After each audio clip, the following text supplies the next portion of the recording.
Hi guys, welcome back to my channel. Some of you have been asking when would I post the next video. Here it is. I hope you'll enjoy it. Today we're going to talk about feminine energy, and I'm going to give you 7 aspects, 7 tips that you can incorporate in your life to be able to embrace your feminine energy more. So I just want to make clear that feminine energy and masculine energy, it's a way to describe something. So when I say I have a lot of feminine energy or I have a lot of masculine energy, it doesn't mean by that I am a woman or I'm a man. When I say when someone has a lot of masculine energy, doesn't mean they're a man. A man can have a lot of feminine energy, a woman can have a lot of masculine energy. It's just a way to describe dynamics, and I think it's good to not forget about that, is that sometimes you'll be, as a woman, in your feminine energy, and sometimes you'll be in your masculine energy. Both are fine, as long as you understand the consequences of being in one type of energy or the other type of energy. It's not good or bad. Like, being in your feminine energy is not good. Being in your masculine energy is not bad. It's just, it's going to bring you different results. A woman that's only in her feminine energy, maybe there are things she won't be able to achieve because she's too much in her feminine energy. And a man that is too much in his masculine energy, maybe he's not going to be able to achieve some things or to receive some things that he could receive with his feminine energy. But this is another debate, and today we're not going to get into that.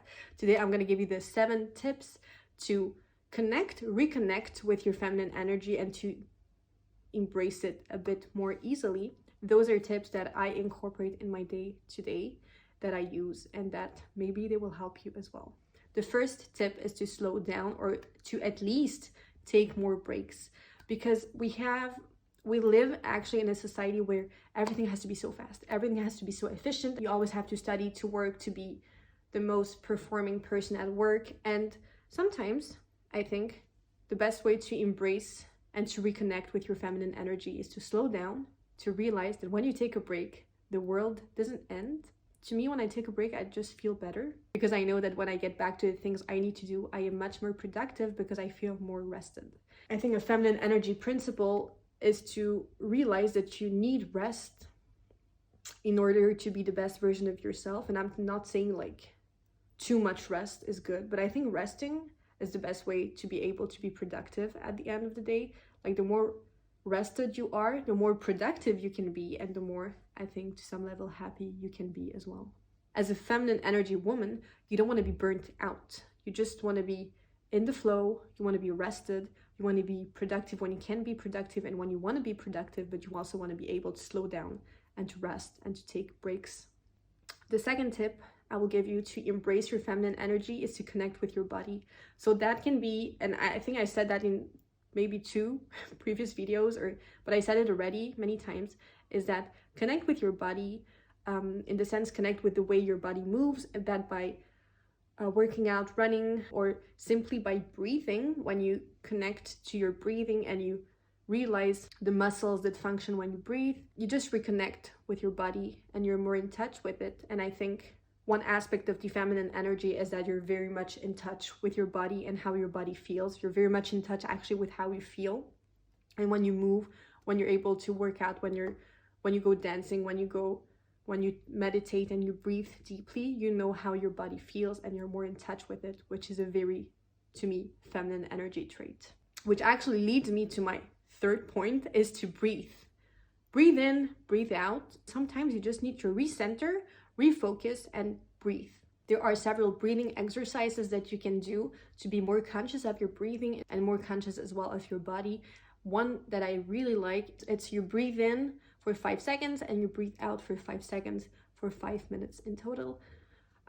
This one, I like this exercise a lot. And there's box breathing as well, which I don't really do. I like it less than the other exercise, but this one you can do it as well, and some people do like it actually. So both are very good to really refocus and recenter. Fourth tip to increase and reconnect with your feminine energy is to reduce stressing factors in your life as much as you can. Obviously, as I said before, we live in a society where everything is very fast, everything has to be done very quickly. So there are some things you cannot remove as stress factors, but if you can, do it. Some things that stress you out maybe are your phone. Maybe your phone stresses you out, so maybe put some limits around it. Don't take your phone in your bedroom. Don't check your phone in the morning or first thing in the morning. Don't check your phone 2 hours before going to bed, however you want to do it. But if you realize that there are some stressing factors in your life, try to simply remove them and see what happens. Maybe you'll feel less anxious, maybe you'll feel less stressed, maybe you'll feel very much relieved. And this is the goal. You really want to be as peaceful and as calm as possible when you are in your feminine energy, and as rested as possible. My 5th tip is to accept the reality of things and of people. Feminine energy is a lot about accepting things for what they are, and not in a way like I just accept it and that's it. A lot of people are like, yeah, I'm sad, but that's it. No, that's not what I mean. What I mean is that you need to accept things and people for who they are and what they are, but you need to choose if you want that in your life. And so if there's someone in your life that you're like, oh, I don't accept what they do, well, don't try to change them. Just accept them for who they are, but maybe hang out a bit less around them. But accept people for who they are. Like, just accept it. Like, there's a beauty in accepting people for who they are and not trying to change them. If you don't like it, accept it. I don't like that. Don't try to change it and move to something else. The 6th advice I would give you to reconnect with your feminine energy is to let your creativity flow. And that can be done by very simple things. I think it can be by cooking. I think cooking is a great way to experience and to be in your creative flow.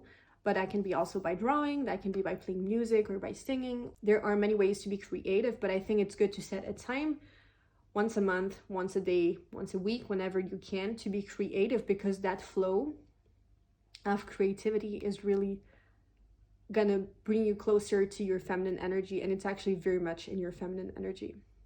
I would really highly recommend that. And my 7th tip is to allow yourself to feel your emotions. You need to allow yourself to be sad, and you need to allow yourself to be hurt. When things hurt you, be hurt. When things make you sad, be sad. When things make you happy, though, be happy. To be really able to feel and to be able to connect with your emotions, I think is a very feminine energy trait. And I think it's so pretty when you see people that are very much in touch with their emotions. I think it will bring you closer not only to your feminine energy, but also to yourself, which is eventually that's what you want. You want to be as close to yourself as you possibly can.